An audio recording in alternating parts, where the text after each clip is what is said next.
पंतप्रधान नरेंद्र मोदी यांची दीक्षाभूमीला भेट. भारतरत्न डॉक्टर बाबासाहेब आंबेडकरांना केलं अभिवादन.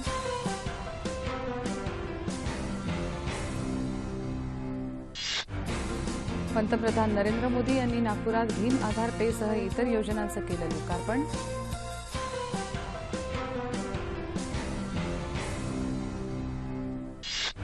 विमुद्रीकरणानंतर प्राप्तिकर विभागाची मोठी कारवाई.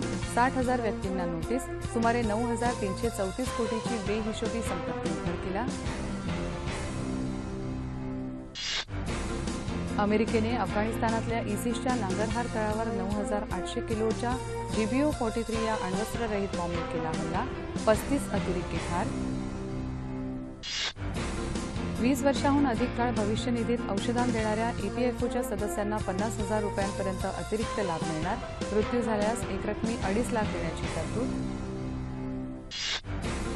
कर्मचारी भविष्य निर्वाह निधी संघटनेच्या 4 कोटीपेक्षा अधिक भागधारकांना जमा रकमेवर आता 8.65% व्याज मिळणार. गतवर्षी व्याजदर 8.60% इतका होता.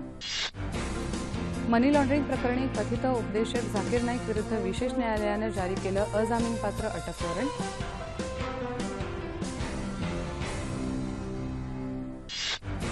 कुलभूषण जाधवला फाशी दिल्यास ती एका भारतीयाची हत्याच समजण्यात येईल. संरक्षण राज्यमंत्री डॉक्टर सुभाष भामरे.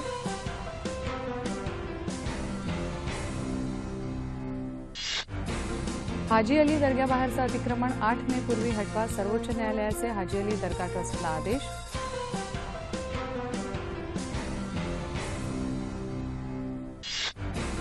राष्ट्रपती प्रणव मुखर्जी यांच्या हस्ते आज बंगळुरू इथं doctor BR Ambedkar school of इकॉनॉमिक्सचा शिलान्यास.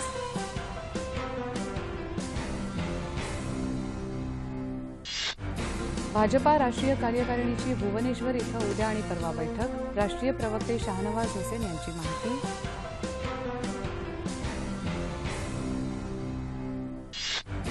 उत्तर प्रदेशातल्या खासगी वैद्यकीय महाविद्यालयांच्या पदव्युत्तर अभ्यासक्रमातून अनुसूचित जाती जमाती आणि OBC आरक्षण हटवण्याचा राज्य सरकारचा निर्णय.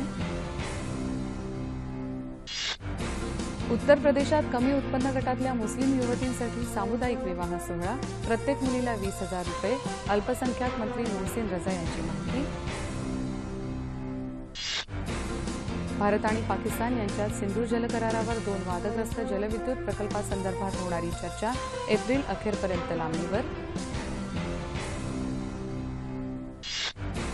PV सिंधूचा Singapore open super series badminton स्पर्धेच्या उपांत्यपूर्व फेरीत प्रवेश.